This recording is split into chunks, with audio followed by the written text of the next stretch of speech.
খবরটা ইতিমধ্যে আপনারা সবাই জেনে গেছেন। মানে এটা আমাদের জন্য এক ধরনের শকিং নিউজ ছিল শুরু থেকে যে সাকিব আল হাসান অলমোস্ট ১৭ বছর টপ লেভেল ক্রিকেট খেলতেছেন। কখনো তার বোলিং অ্যাকশন নিয়ে কোনো সন্দেহ বা কোনো গুঞ্জনও শোনা যায় নাই। সেই সাকিব আল হাসানের বোলিং অ্যাকশন এবার কাউন্টিতে মাত্র একটা ম্যাচ খেলতে গেছিলেন, গিয়ে সন্দেহের মুখে পড়ছে। অ্যাট লাস্ট এটার এন্ড রেজাল্টটা খুব ভয়াবহ হলো। সেটা হচ্ছে যে সাকিবের বোলিংটা ইংল্যান্ডে নিষিদ্ধ হলো। ইসিবি তাকে ইংল্যান্ডের সব ধরনের ক্রিকেটে নিষিদ্ধ করছে বোলিং করার জন্য। এখন যেটা স্বাভাবিকভাবে প্রশ্ন তৈরি হয়েছে যে সাকিব অন্যান্য জায়গায় তাহলে বল করতে পারবেন কিনা, মানে অন্যান্য ডোমেস্টিক ক্রিকেটে বা আইসিসি স্বীকৃত ম্যাচে বা ইন্টারন্যাশনাল ম্যাচে সাকিব কি বল করতে পারবেন? উত্তরটা হচ্ছে এক কথায় না। শুধুমাত্র বাংলাদেশ ক্রিকেট বোর্ড চাইলে বাংলাদেশের কিছু ঘরোয়া ক্রিকেটে সে অংশ নিতে পারবে, এছাড়া আর কোথাও সাকিব বোলিং করতে পারবেন না। ওই ইসিবি যে নিষেধাজ্ঞা আরোপ করছে ওটাতে অটোমেটিক বাকি নিষেধাজ্ঞাগুলো আরোপ হয়ে গেছে। সেটা কিভাবে হয়েছে সেটা একটু বুঝি আমরা, এবং এখান থেকে সাকিবের বেরোয় আসার আসলে উপায়টা কি সেটাও একটু বুঝতে হবে। বাংলাদেশের রাওয়ালপিন্ডি টেস্ট এবং পরে ইন্ডিয়াতে টেস্টের মাঝখানে সাকিব ছোট্ট একটা সময় পেয়েছিলেন, পেয়ে এক ম্যাচের জন্য সারের হয়ে খেলতে গেছিলেন। সেখানে দুর্দান্ত বোলিং করছেন, একদিনে ৩৩ ওভারের উপরে বল করছেন। সব মিলে ব্যাপারটা কিন্তু বেশ তখন আনন্দদায়ক ছিল যে সাকিব দারুণ ফর্মে আছেন, দারুণ বোলিং করতেছেন, সবই ঠিক আছে। কিন্তু পরে যেটা জানা গেল যে ওইখানকার আম্পায়াররা রিপোর্ট করছেন সাকিবের বোলিং অ্যাকশন সন্দেহজনক। এখন প্রথম কথা হচ্ছে আপনাদের মাথায় আসতে পারে যে সাকিব তো অলরেডি আমাদের প্রায় গন কেস, তাহলে সাকিবরে নিয়ে এত ভাবার কি আছে? সাকিব তো সম্ভবত আর ইন্টারন্যাশনাল খেলতেছে না, কারণ সে টি-20কে নিজেই বিদায় জানায় দিচ্ছে।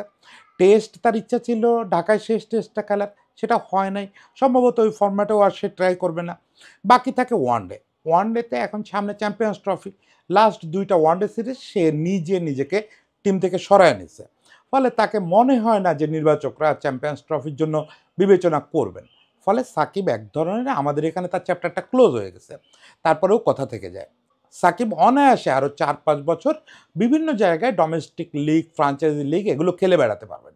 কিন্তু সেই ক্ষেত্রে এই যে ইসিবির নিষেধাজ্ঞাটা ইংল্যান্ড অ্যান্ড ওয়েলস ক্রিকেট বোর্ডের, সেটা আসলে কতটা প্রভাব ফেলবে সেটা আমরা একটু দেখি। দেখেন, আইসিসির যে বোলিং অ্যাকশন বিষয়ক যে আইন, সেই আইন বলতেছে যে কোনো টেস্ট খেলুড়ের দেশ যদি তার দেশের ঘরোয়া ক্রিকেটে সন্দেহজনক বোলিংয়ের কারণে রিপোর্ট করে, পরে পরীক্ষা দিতে গিয়ে সেই বোলার যদি নিজের বোলিং অ্যাকশনকে সঠিক বলে প্রমাণ করতে ব্যর্থ হন, তাহলে ওই যে নিষেধাজ্ঞাটা ওই বোর্ড দেবে, ওই নিষেধাজ্ঞাটা আসলে আইসিসি নিষেধাজ্ঞার মতোই হবে।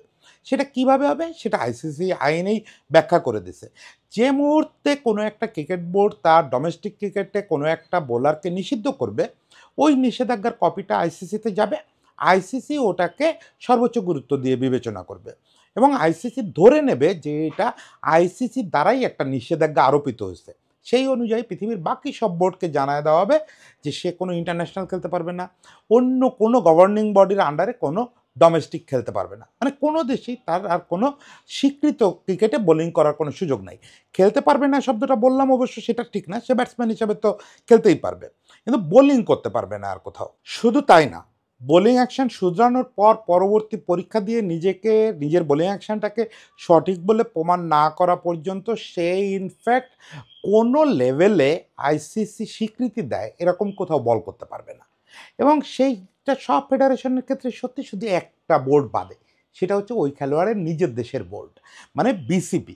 বাংলাদেশ ক্রিকেট বোর্ড চাইলে সাকিবকে বোলিং করার অনুমতি দিতে পারে, তবে সেটা বাছাই করা কিছু টুর্নামেন্টে, বাছাই করা কিছু ঘরোয়া টুর্নামেন্টে, এবং সেটার কারণ আইসিসিকে জানাতে হবে।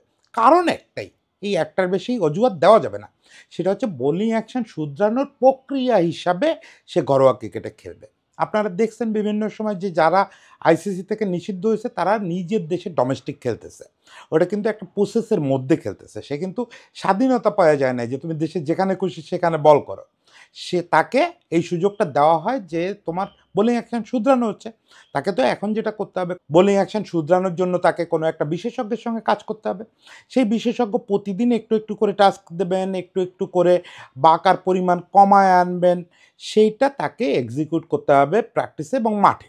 তো খেলোয়াড়রা এক্ষেত্রে স্বচ্ছন্দ বোধ করে, ম্যাচ খেলে যদি ওই এক্সিকিউশনটা ভালো করা যায়, তাহলে যেটা হবে পরের বার পরীক্ষায় সে সবচেয়ে স্বাচ্ছন্দ্যে বল করেও সঠিক অ্যাকশানে বোলিংটা করে আসতে পারবে।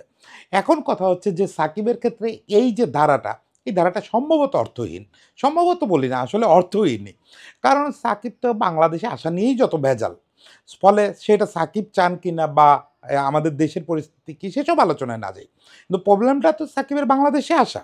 সাকিব বাংলাদেশে এসে বিপিএল খেলবে, ঢাকা লিগ খেলবে, এনসিএল খেলবে, এটা মানে এই আশাটা করা এখন একটা দূর আশা হয়ে যায়। তার মানে তার আসলে বাংলাদেশের ঘরোয়া ক্রিকেটেও খেলা হচ্ছে না, মানে বোলিং করা হচ্ছে না। সেক্ষেত্রে সাকিবকে এখন যতদিন না পর্যন্ত তিনি বোলিং অ্যাকশন শুধরান এবং পরবর্তী পরীক্ষা না দেন, ততদিন পর্যন্ত সাকিবের আর কোথাও বল করার কোনো সুযোগ নেই। যদিও অস্বীকৃত যেসব টুর্নামেন্ট হয় পৃথিবীর বিভিন্ন জায়গায়, যেগুলো আইসিসির নিষেধাজ্ঞার মুখে থাকে, ওইসব টুর্নামেন্টে খেললে কিন্তু আরও একটা ভয়াবহ ব্যাপার হবে, একদম নারকীয় একটা ব্যাপার হবে। সেটা হচ্ছে ওইসব টুর্নামেন্টে যদি খেলে, অস্বীকৃত প্রচুর টুর্নামেন্ট আছে আইসিসি যেগুলোকে রেকগনাইজ করে না এবং মনে করে এইসব ক্রিকেটে অন্যায় হয়, সেই সব জায়গায় যদি যে সাকিব খেলার চেষ্টা করে বা বোলিং করে, ব্যাটিং করে, তাহলে সাকিবের শুধু বোলিং না, সাকিব খেলোয়াড় হিসেবেই নিষিদ্ধ হয়ে যাবে। সাকিব পরবর্তীতে যে শুধরায় আবার আসবে, ওই প্রক্রিয়াতেই থাকতে পারবে না। দেখা যাবে সাকিব ওরকম একটা টুর্নামেন্ট খেললে আইসিসি তাকে 6 থেকে 10 বছর পর্যন্ত নিষেধাজ্ঞা দিয়ে দেবে। আইসিসির কোনো অ্যাক্টিভিটিতেও থাকতে পারবে না। শুধু ব্যাপারটা এইখানেই শেষ হবে না তখন। এই যে 6 থেকে 10 বছরের কথা বললাম, এই 6 থেকে 10 বছরের মধ্যে সে কোচিং করাতে পারবে না। কোনো ক্যাপাসিটিতে কোনো ক্রিকেট বোর্ডের সঙ্গে যুক্ত হতে পারবে না। আইসিসির কোনো কর্মকাণ্ডে যুক্ত হতে পারবে না। এমনকি কোথাও কোচিং কোর্স করা বা এই জাতীয় সুযোগও সে আর পাবে না। মানে এক ধরনের ক্রিকেট থেকেই বিদায় হয়ে যাবে।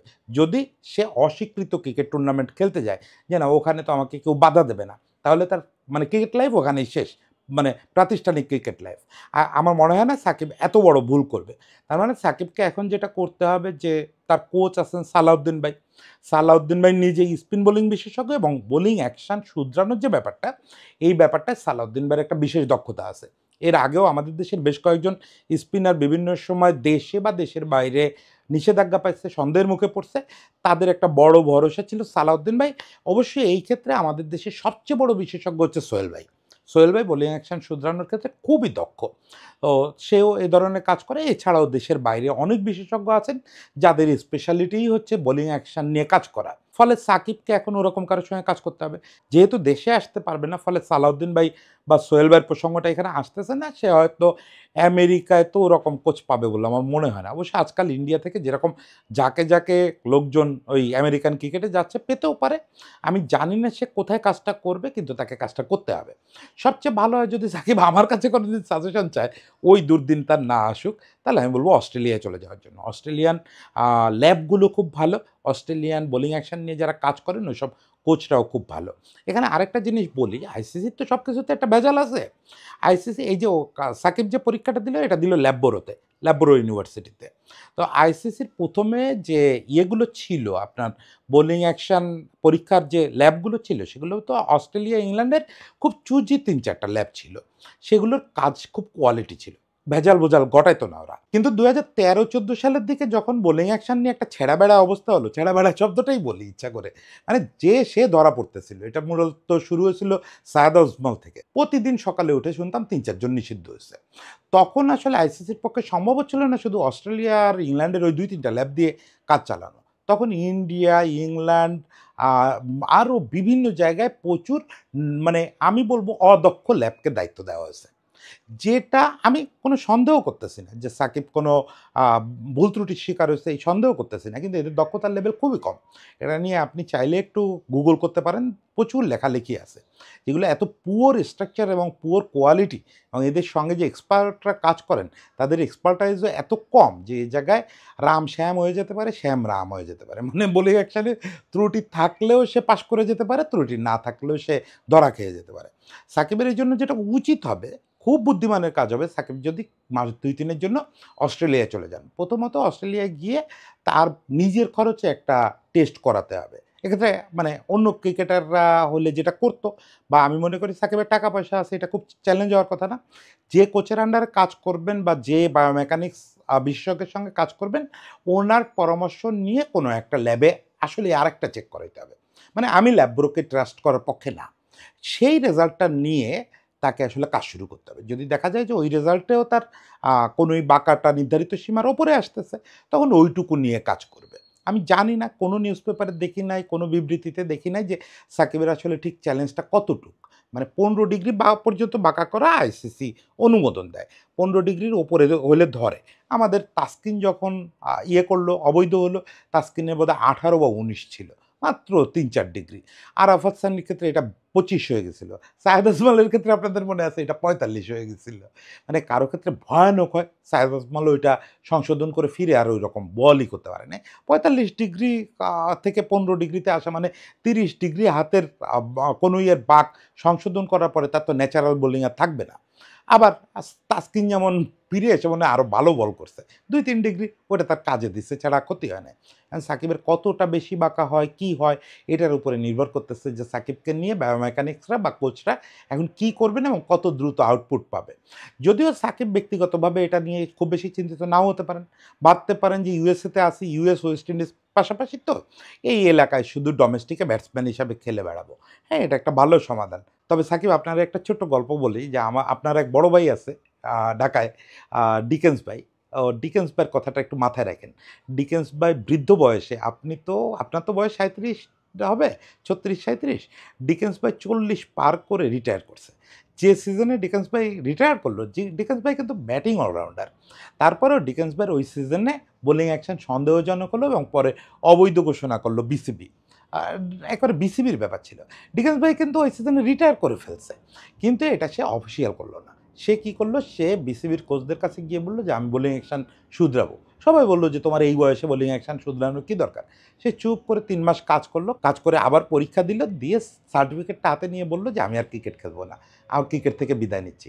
ডিকেন্স ভাইকে আমি জিজ্ঞেস করছিলাম, "ডিকেন্স ভাই আপনি এই যে রিটায়ারই যখন করবেন, অযথাই বোলিং অ্যাকশন শুধরানোর জন্য ৩ মাস নষ্ট করা, নিজের সময় নষ্ট, তারপরে পরীক্ষা দেওয়া এগুলো করতে গেলেন কেন?" তখন ডিকেন্স ভাই একটা অসাধারণ কথা বলছিল। আজও পর্যন্ত ওই কথাটারে আমি মাথায় নিয়ে ঘুরি যে, "দেখেন দাদা, আমি তো রিটায়ার চাইলে করেই ফেলতে পারতাম, আগেই করে ফেলতে পারতাম বোলিং অ্যাকশন না শুধরায়। কিন্তু আমার ইচ্ছা আছে কোচিং করাবো। তো কোচিং করাইতে গেলে যখন বোলিং অ্যাকশন নিয়ে কথা বলবো, বাচ্চাদের হাত ধরে যখন ঠিক করে দিব যে তুই এই অ্যাকশনে বল করবি, হাত যেন এর চেয়ে বেশি বাঁকা না হয়।" ওই বাচ্চাটা এমনও তো হইতে পারে যে আমার কাছ থেকে চলে যাওয়ার পরে মনে, মনে ভাববে, "স্যার নিজেই ইলিগাল বল করে, আমারে লিগাল বোলিং শিখাচ্ছে।" এই কথাটা মনে, মনে বললেও আমি নিতে পারব না। তার চেয়ে বড় কথা দাদা, প্রায় ২০ বছর খেললাম ক্রিকেট। কোনো কালির দাগ তো লাগতে দেই নাই গায়ে। কোথাও কোনো কালির দাগ লাগতে দেইনি। আজকে এই একটা কালির দাগ নিয়ে চলে যাব? দাগটা মুছে তারপরে যাই, তারপরে কি হবে উপরওয়ালা ভরসা। ডিকেন্স ভাই বাংলাদেশকে একটা আন্ডার-19 ওয়ার্ল্ড কাপ এনে দিছে বাংলাদেশের সহকারী কোচ হিসাবে। ফলে ডিকেন্স ভাইয়ের এই যে সততা, ইন্টিগ্রিটি এটাকে সবার কপি করা উচিত।